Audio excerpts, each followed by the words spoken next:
আপনি যদি শুনে থাকেন যে কোনো দেশ যুদ্ধ করছে, আপনার মাথায় হয়তো আসবে ট্যাঙ্ক, মিসাইল আর সৈন্যদের ছুটোছুটি। কিন্তু কখনো শুনেছেন একটি দেশ যুদ্ধ করছে পাখির বিরুদ্ধে? না, এটা কোনো সিনেমার কাহিনী নয়, এটা সত্যিকারের ইতিহাস। এবং এই ইতিহাসের নাম দি গ্রেট এম ওয়ার। একটা যুদ্ধ যেখানে একদল পাখি পুরো অস্ট্রেলিয়ার সেনাবাহিনীকে ধোঁকা দিয়ে পরাজিত করেছিল।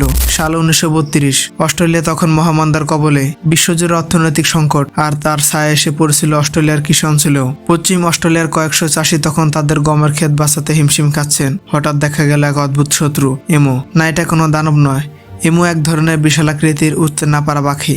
দেখতে অনেকটা উট পাখির মতো, কিন্তু অনেক বেশি চালাক এবং দৌড়ে উস্তাদ। এই এমুগুলো দল বেঁধে চাষের জমিতে হানা দিতে লাগলো, গমের ফসল খেয়ে শেষ করে ফেললো। প্রতিদিন 20,000 এর বেশি এমু এসে জমিতে হামলা চালাতো। চাষিরা হতাশ, সরকারকে তারা বলল, আমাদের বাঁচান, এই পাখিরা আমাদের ধ্বংস করে দিচ্ছে। হ্যাঁ, আপনি ঠিকই শুনেছেন। চাষির অনুরোধে অস্ট্রেলিয়ার সরকার সেনাবাহিনী পাঠালো পাখিদের বিরুদ্ধে যুদ্ধ করতে। যুদ্ধের দায়িত্বে ছিলেন মেজর গ্যাপ মেরিডিথ, সঙ্গে ছিলেন 2 জন সৈন্য, 2টি লুইস মেশিনগান এবং 10,000 রাউন্ড গুলি। তাদের একটাই উদ্দেশ্য, যতটা সম্ভব এমু হত্যা করা। এমুদের বিরুদ্ধে সরকারিভাবে যুদ্ধ ঘোষণা করা হয়। তারিখ ছিল 2 নভেম্বর 1932। এই দিনটি শুরু হয় এক অদ্ভুত যুদ্ধ, যেখানে মানুষ পাখির বিরুদ্ধে অস্ত্র ধরেছিল। প্রথম দিনে যুদ্ধে বিপর্যয়। সৈন্যরা এমুদের একটি দল দেখতে পেল এবং গুলি চালালো, কিন্তু এমুগুলো যে রীতিমতো একটি সিক্রেট এজেন্ট, তারা সোজা গুলি খেতে এলো না, বরং দৌড়ে পালিয়ে গেল 50 কিলোমিটার ঘন্টা গতিতে। একটি দল গুলি খেয়ে ছত্রভঙ্গ হয়ে গেল, বাকিরা পালিয়ে গেল পাহাড়ের দিকে। গুলি খরচ হলো, কিন্তু এমুদের ক্ষয়ক্ষতি প্রায় শূন্য।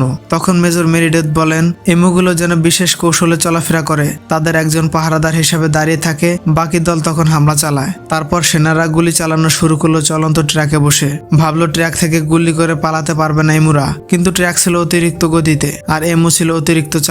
ফলাফল গুলি প্রায় সবই মিস। একটি গুলি এমুকে না লাগলেও ট্র্যাক উল্টে পড়ে গেল খাদে। সৈন্যদের অবস্থা জীর্ণ। 3 দিন পেরিয়ে গেল, 2500 গুলি খরচ হলো, অথচ মারা গেল মাত্র 50টি এমু।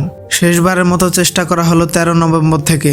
আরো অনেক গুলি চালানো হলো, কিন্তু এমুরা দল বেঁধে ছড়িয়ে পড়েছিল, তাদের ধরা ছিল প্রায় অসম্ভব। 3860 রাউন্ড গুলিতে মাত্র 986টি এমু মারা যায়, অর্থাৎ প্রতিটি এমু মারতে প্রায় 10 রাউন্ড গুলি লাগে। এই হিসেব দেখে সরকার সিদ্ধান্ত নেয় এই যুদ্ধ আর চালানো হবে না। এমুদের বিরুদ্ধে যুদ্ধ থেকে সেনাবাহিনী প্রত্যাহার করা হয়। অস্ট্রেলিয়ার সেনাবাহিনী হেরেছিল পাখিদের কাছে, তবে মেজর মেরিডেথ বলেন, এই পাখিরা অসাধারণ কৌশলী ও বুদ্ধিমান। তাদের যে আত্মরক্ষা দক্ষতা, তা অনেক দেশের সেনাবাহিনীর চেয়েও ভালো। এই ঘটনা ইতিহাসে রেকর্ড হয়ে যায় দি গ্রেট এমু ওয়ার নামে। এখন এটি পড়ানো হয় অস্ট্রেলিয়ার সামরিক ইতিহাসে, একটি ব্যতিক্রম ধর্মী কিন্তু মজার ব্যর্থতা হিসাবে।